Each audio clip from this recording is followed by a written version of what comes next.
This episode is dedicated to Joanna, my hilarious care group leader. Welcome to Joy and Olives. This is Jazz. Have you ever had a dream at night that made you cry?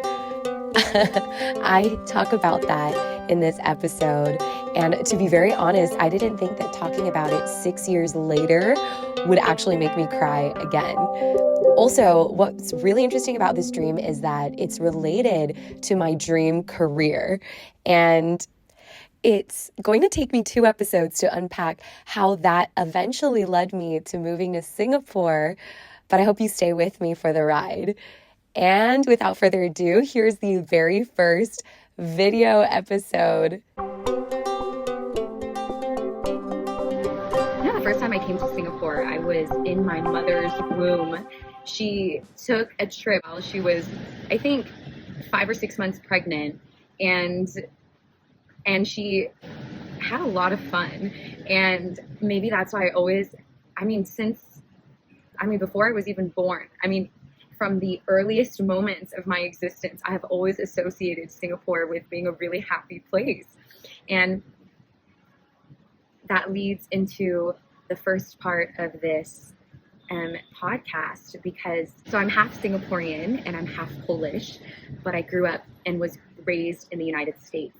And my mom wanted me to be educated here, actually. And so we did move back to Singapore a couple of times when I was younger, but it always did not work out. And that's a whole other story.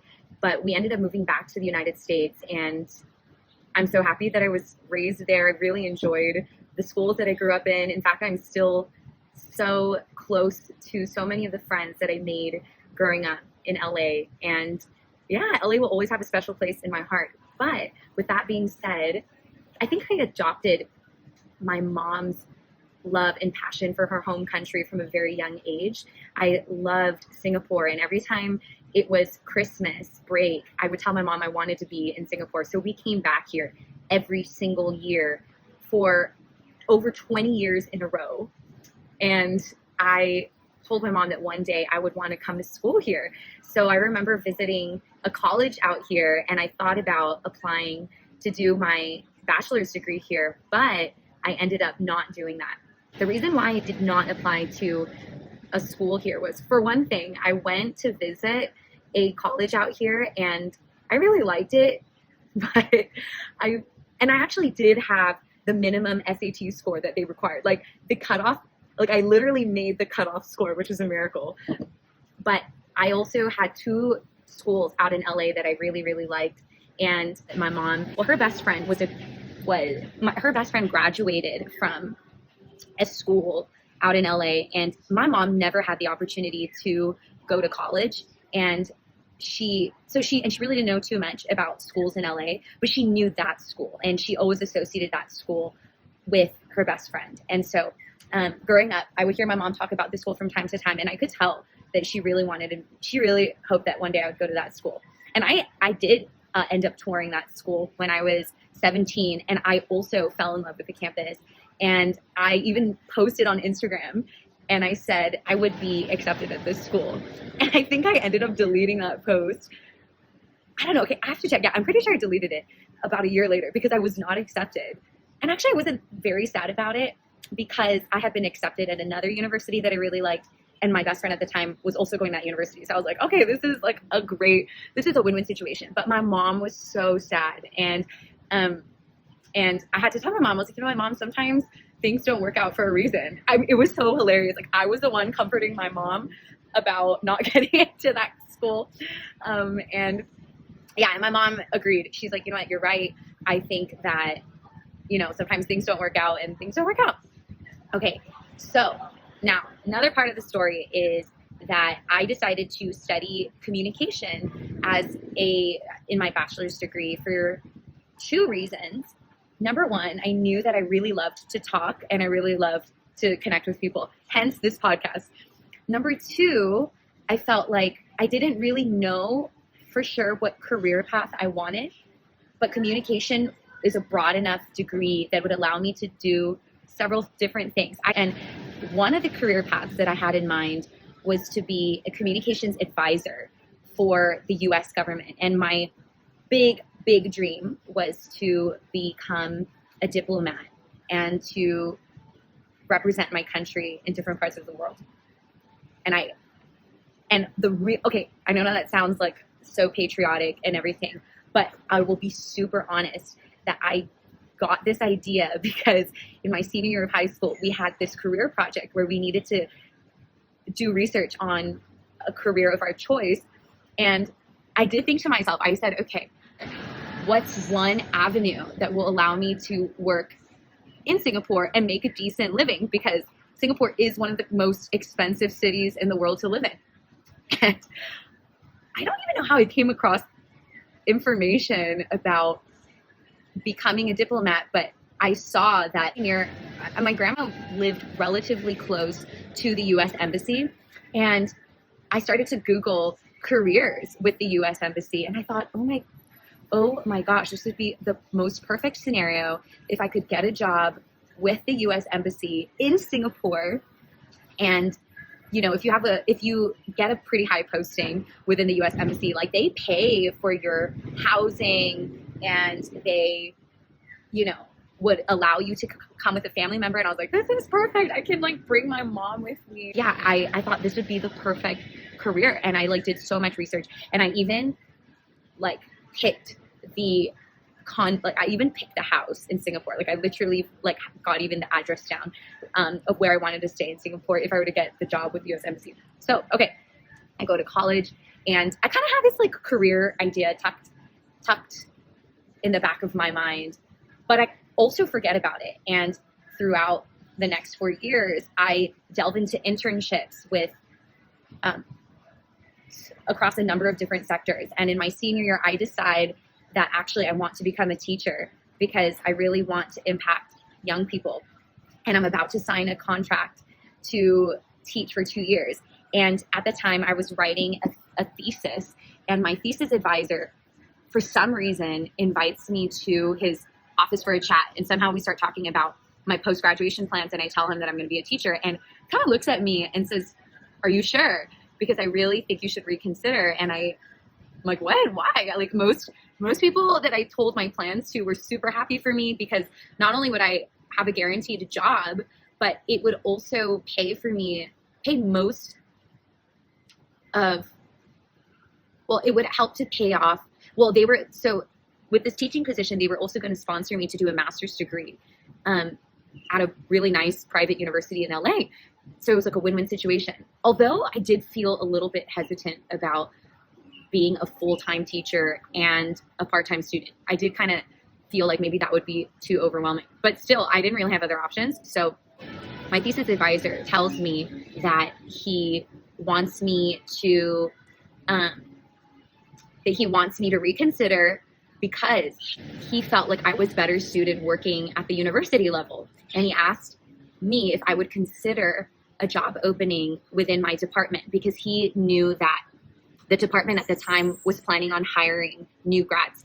So I talked about it. I talked it over with my parents. I prayed about it. And actually my parents felt the same way as my thesis advisor. And they did feel that I should consider the university route instead. So I said, okay, I won't sign the contract. So I didn't sign the teaching contract. I had no more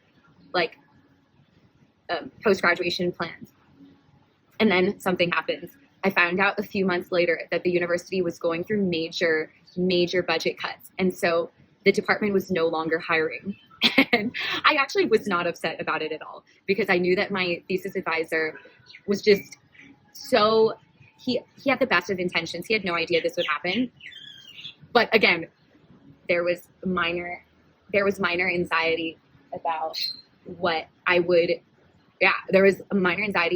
would happen.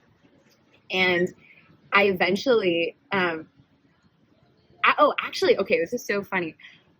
My senior year in college, I actually was enrolled in a double thesis program because I was in 2 majors. I double majored.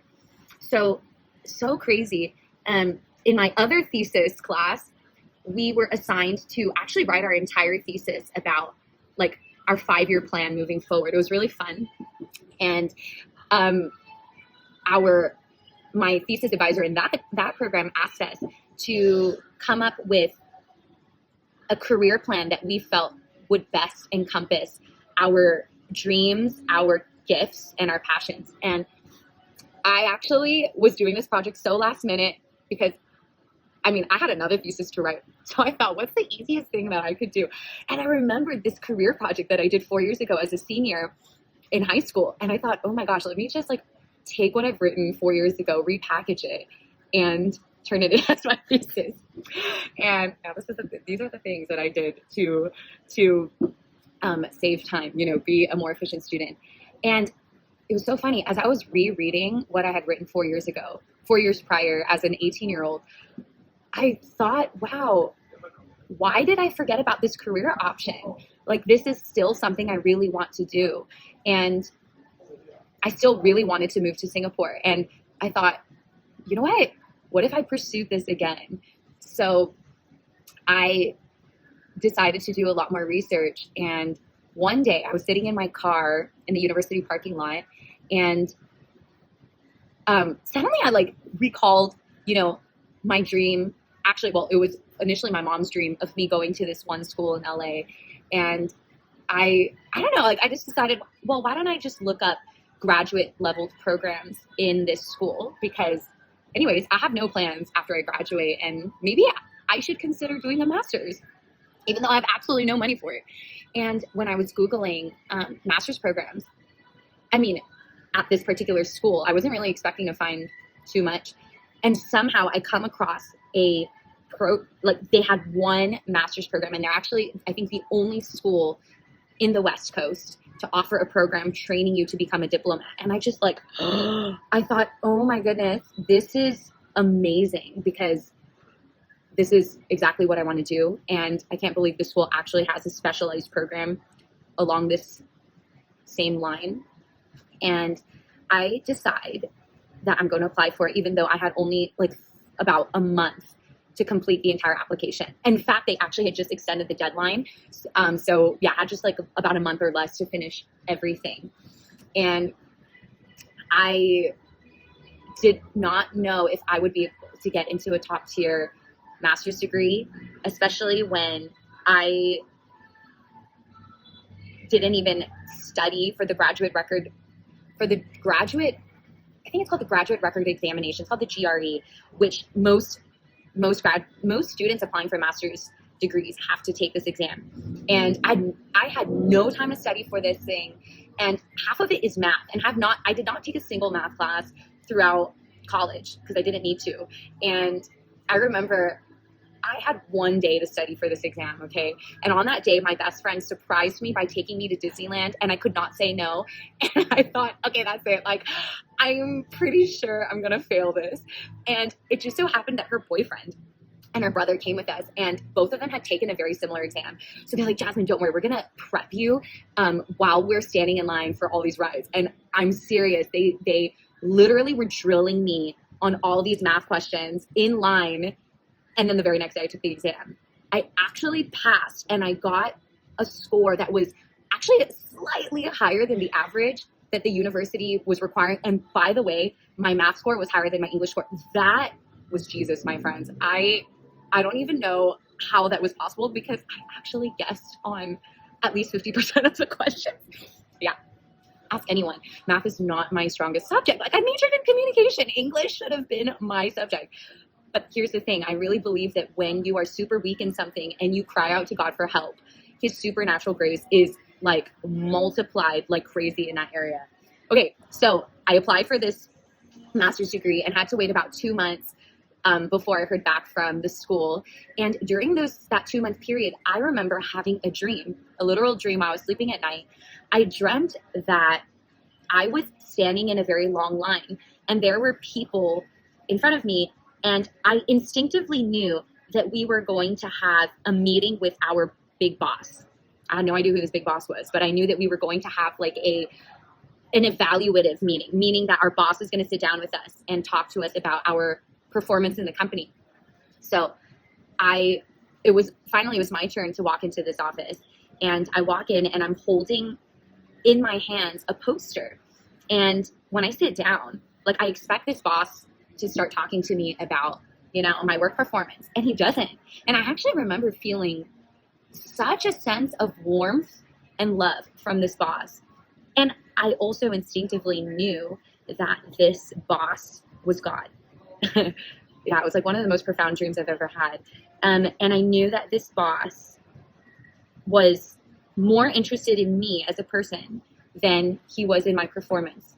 Yeah. So I have this poster in my hand. I sit down, and when I looked at this poster, it's actually a vision board of all the dreams that I have. And on the poster board was the emblem of the U.S. Department of State, right? And that was, in real life, like as I mentioned to you guys just now, I really wanted to be a diplomat, get posted to Singapore. And to be a diplomat, I would have to, work in the U.S. Department of State. And my boss, right, aka God, was sitting across from me. And the first thing he asked me was, Jasmine, what is your dream? Wow, I actually feel like crying because it was like,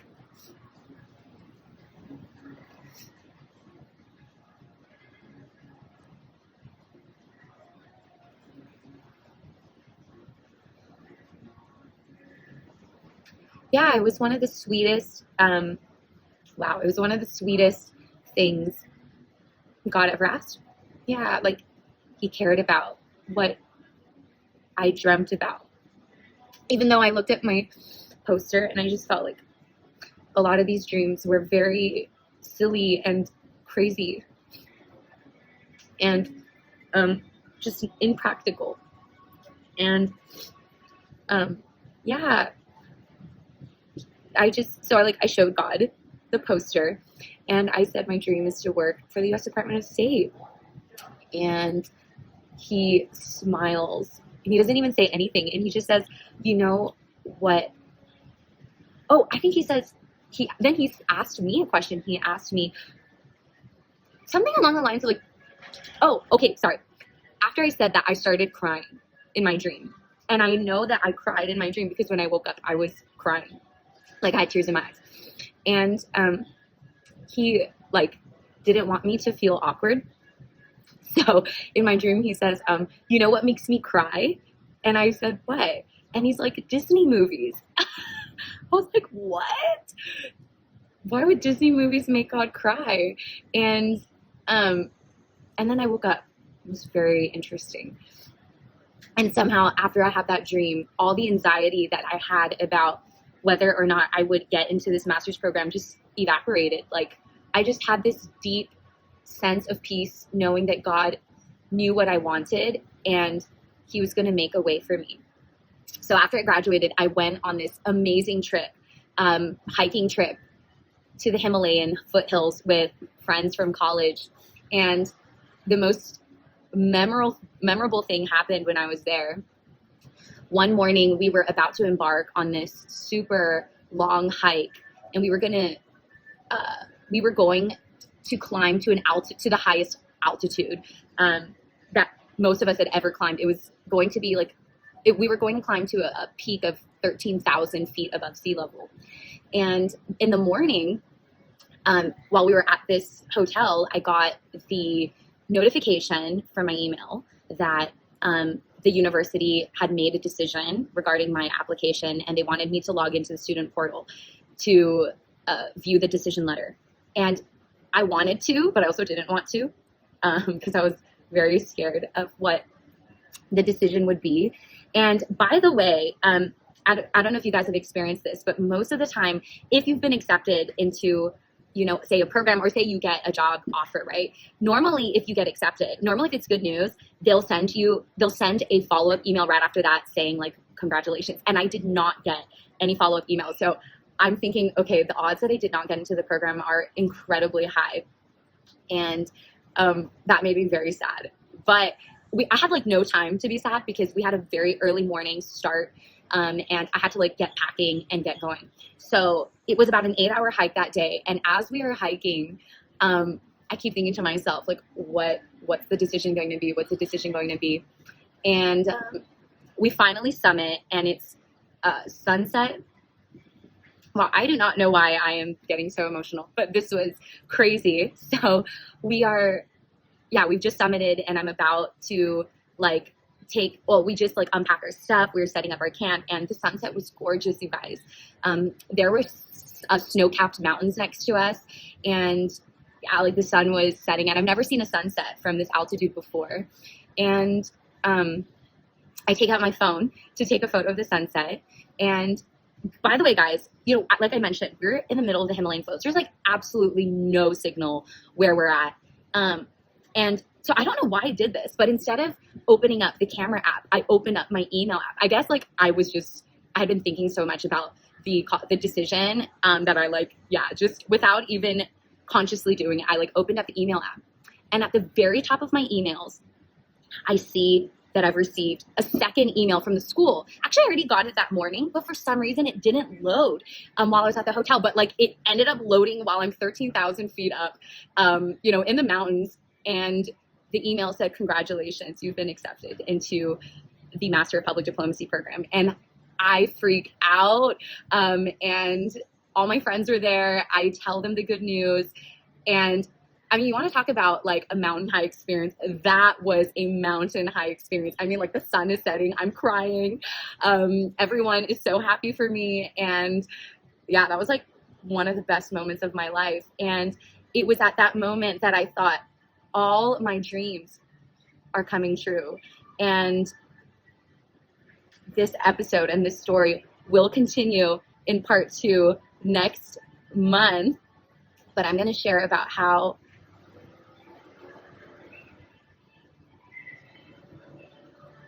you know that moment when you feel like your daydreams are like becoming reality? It's so surreal, and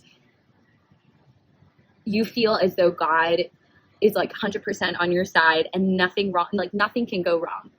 But things do go wrong. And in the next episode, I'm going to be really honest about how I felt when things did not go the way I expected, and how the next 2 years were going to be some of the most difficult moments of my life. So we go from like mountain high to valley low real quick. But I'm also here to say that 5 years later, because that was 5 years ago, I'm still here, and the story is still unraveling. But I want to say, never give up on your dreams, and pay attention to the dreams that God gives you, especially while you're sleeping. You know, like that dream that I mentioned just now is so real to me, even to this day. Like, I really don't cry.